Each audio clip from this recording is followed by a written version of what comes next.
오늘 우리에게 주시는 하나님의 말씀은 마가복음 13장 28절에서 마지막 37절까지입니다. 마가복음 13장 28절부터 함께 합독하겠습니다. 함께요.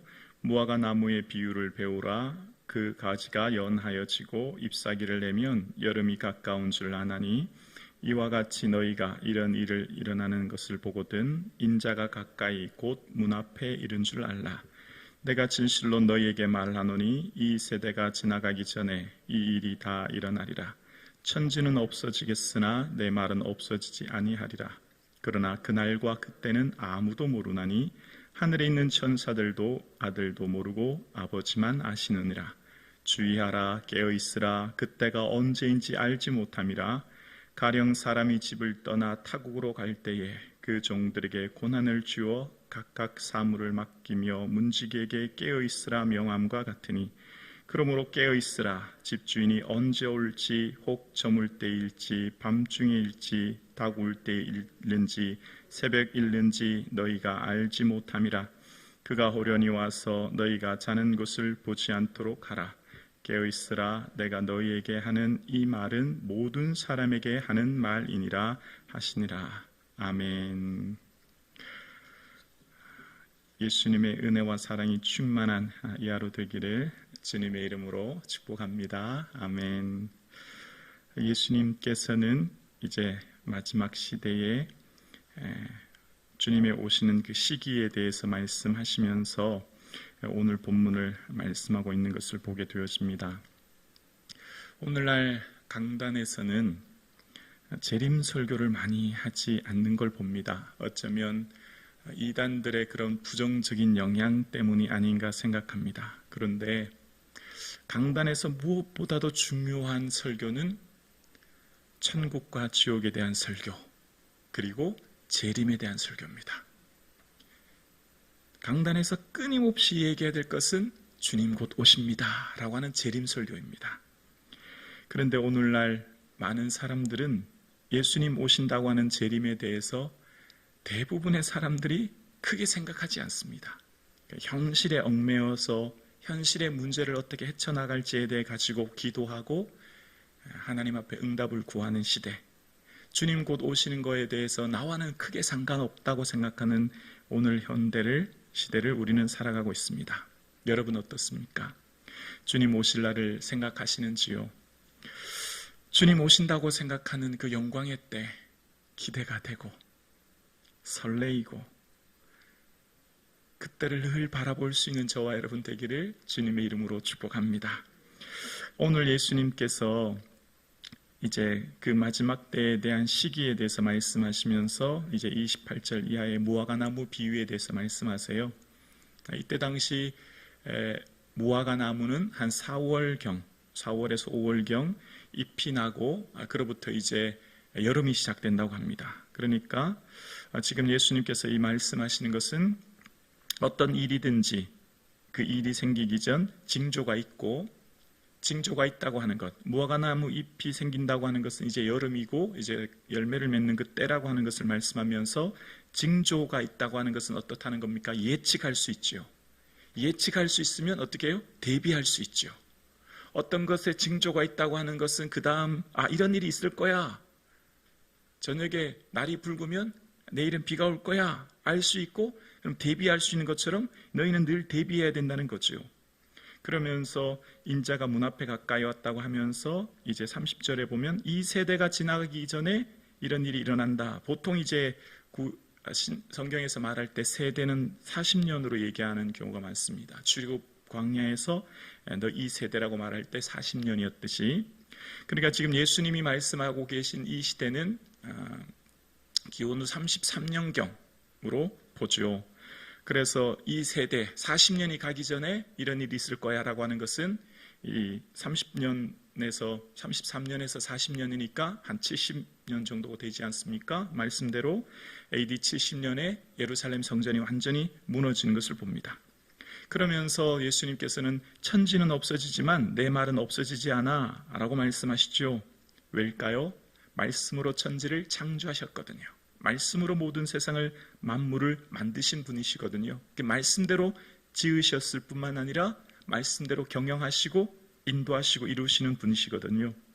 그러면서 그날과 그때는 아무도 모른다라고 하시면서 33절에 보면 깨어 주의하라 깨어 있으라 라고 말씀하세요. 언제 올지 늘 깨어 있어야 된다라고 하면서 이제 종들에 대한 비유, 문지기에 대한 비유를 얘기하시면서 35절에 보면 저물 때 밤중, 다굴 때 새벽에 대한 얘기를 합니다. 보통 로마 시간에 저물 때는 오후 6시에서 9시, 밤중은 오후 9시에서 12시, 다굴 때는 12시에서 새벽 3시, 그리고 새벽이라고 하는 것은 새벽 3시에서 6시 이렇게 시간이 나눠지는데요.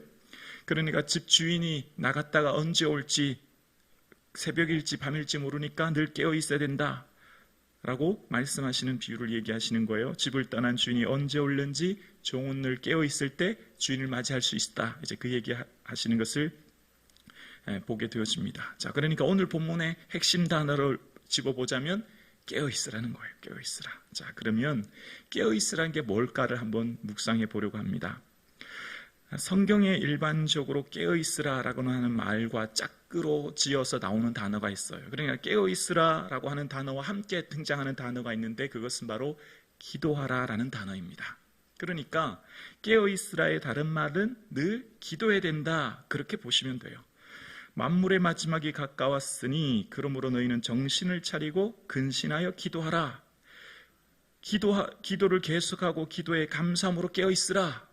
신약의 골로새서 4장입니다. 그러니까 기도를 계속하고 기도에 감사함으로 어떻게 해요? 깨어 있으라. 기도하는 게 곧 깨어 있다는 거죠. 그리고 예수님께서 이제 겟세마네 동산에서도 그렇게 말씀하시죠. 얘들아, 너희는 시험에 들지 않도록 깨어 기도해야 된다.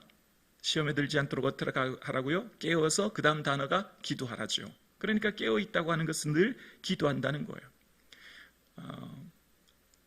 깨어있다의 반대는 잠들다 아닙니까? 잠이 들면 밤에 도적이 오든지 집에 불이 나도 모르듯이 무지하고 무감각 상태가 된다는 겁니다. 그러니까 기도로 깨어있지 않으면 내 영적인 상태에 대해서 무지해지고 그래서 시험에 들고 또 기도로 깨어있지 않으면 이 시대를 분별할 수 있는 눈이 감각이 사라진다는 거예요.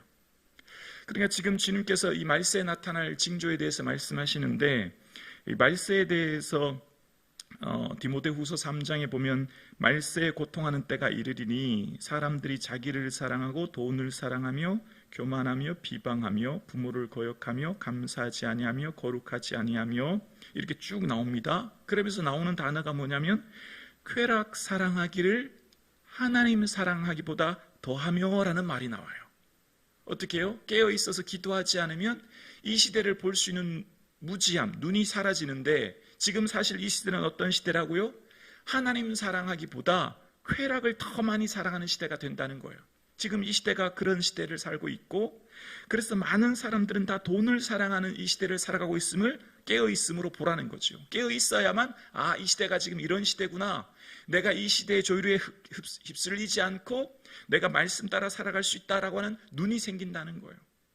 그래서 깨어있을 때야 비로소 내가 지금 이 시대를 볼 수 있는 눈이 생긴다는 거죠. 그리고 깨어있다는 것은 주님께서 말씀하실 때 현재 주어진 자리에서 최선을 다하는 것. 깨어있는 사람은 주어진 자리에서 최선을 다합니다. 왜요? 주님께서 보내신 자리라는 것을 알거든요. 깨어있는 사람은 지금 내가 하고 있는 일이 하찮다고 생각하지 않아요. 보잘것없다고 생각하지 않아요. 주님이 보내시는 학교, 직장, 그리고 교회에서 내가 맡겨진 일들이 최선을 다하고 비록 내가 만나는 모든 사람 대가 없는 희생을 합니다. 이 시대는 어떤 시대입니까? 얼마나 계산적이고 자기 이익을 추구하는 시대입니까? 그러나 우리의 삶을 통해 깨어있는 사람은 어떻게 하면 예수님을 더 보여주는 삶을 살까 하며 살아가죠. 그래서 예수님께서 깨어있는 사람, 그러니까 천국에 대한 비유를 말씀하실 때 말씀하시는 비유가 그런 말씀을 하시죠. 마태복음 25장 31절 이하에 보면 인자가 영광으로 모든 천사들과 함께 올 때에 영광의 보좌에 앉으리니 그때 목자가 양과 염소를 구분하여 양은 오른편에 염소는 왼편에 두리라 이렇게 말씀하시면서 그 뒤에 이어서 말씀하시는 게 뭐죠?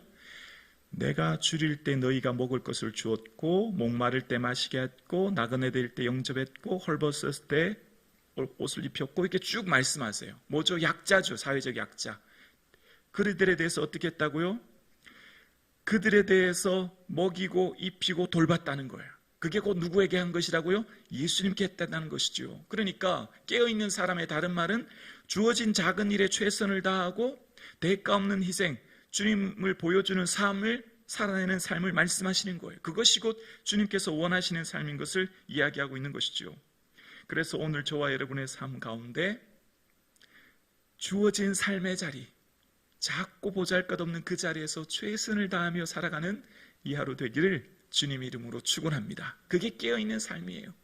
기도하는 삶은 어떤 사람일까요? 기도하는 삶은 보내진 가정과 직장, 주어진 삶에서 최선을 다하는 거예요. 주어진 몸된 교회의 직분에서도 최선을 다해 섬기는 거죠. 언제까지요? 주님 오시는 그날을 늘 준비하는 거죠. 주님이 언제 오실지 모르기 때문에 매 순간을 살아가는 겁니다. 우리는 이 세상이 사라질 것임을 기억하며 주님 오실 날 미련 없이 이 세상을 떠나 본향에 가서 살아야 될 사람들이죠. 이 세상은 곧 사라지고 없어질 세상인데 깨어있지 않으면 어떻게 될까요? 이 세상이 영원히 살 것처럼 생각해요. 이 세상에서만 투자해요. 이 세상에서 영원히 살 것처럼 내 모든 것을 헌신해서 살아갑니다. 그러나 우리의 삶은 이 세상이 영원하지 않음을 기억하며 살아가는 것이죠. 믿음의 선배들은 그러니까 거슬러 올라가면 1세기 초대교회의 믿음의 선배들부터 살펴보면 그분들의 삶은 언제나 인사가 마라나타였습니다. 마라나타. 만날 때도 마라나타, 헤어질 때도 마라나타. 마라나타는 주님 곧 오신다는 말씀이죠. 그들의 모든 생각 속에서는 재림을 준비하며 살아가는 거예요. 주님 맞을 준비하며 살아가는 거예요. 우리 교회사도 그렇습니다. 교회사에서도 믿음의 선배들의 삶을 살펴보면, 믿음의 선배들의 자서전을 살펴보면 한결같이 고백하며 살아가는 게 재림을 준비하는 삶이었어요. 여러분, 주님 고대가라고 하는 찬송가 있지요. 그 찬양 있지요. 손양원 목사님이 쓴 이 곡 중에 이런 곡 있습니다. 주님 고대가의 내용을 보면 낮에나 밤에나 눈물 머금고 내 주님 오시기만 고대합니다. 가실 때 다시 오마 하신 예수님 오 주여 언제나 오시렵니까? 먼 하늘 이상한 구름만 떠도 행여나 내 주님 오시는가 해 머리 들어 멀리 바라보는 마음 오 주여 언제나 오시렵니까? 이렇게 쭉 이어지는 시예요. 믿음의 선배들은 늘 뭘 생각하냐면 구름을 봐도 산을 봐도 주위를 봐도 오늘 밤 오시려나 곧 오시려나 주님 언제 오실 거나 생각하며 살았다는 겁니다. 그렇기에 이 세상이 영원하지 않음을 생각했고 그렇기에 매 순간을 깨어 있을 수 있었다는 거죠. 몇 년 몇 월 몇 시를 얘기하는 것은 이단이지만 곧 주님 오실 날을 예비하는 것은 우리의 해야 될 삶의 모습이죠. 오늘 함께 예배 드리시는 사랑하는 성도님, 여러분 잠들 때 무슨 생각하며 잠드세요? 하루를 마치는 삶, 마지막 눈을 감을 때 어떤 생각하면서 잠드십니까? 마지막 눈을 감을 때 주님 곧 오시옵소서 고백하며 잠들 수 있는, 그래서 주님 맞을 준비하며 매 순간 살 수 있는 저와 여러분 되기를 주님의 이름으로 축원합니다.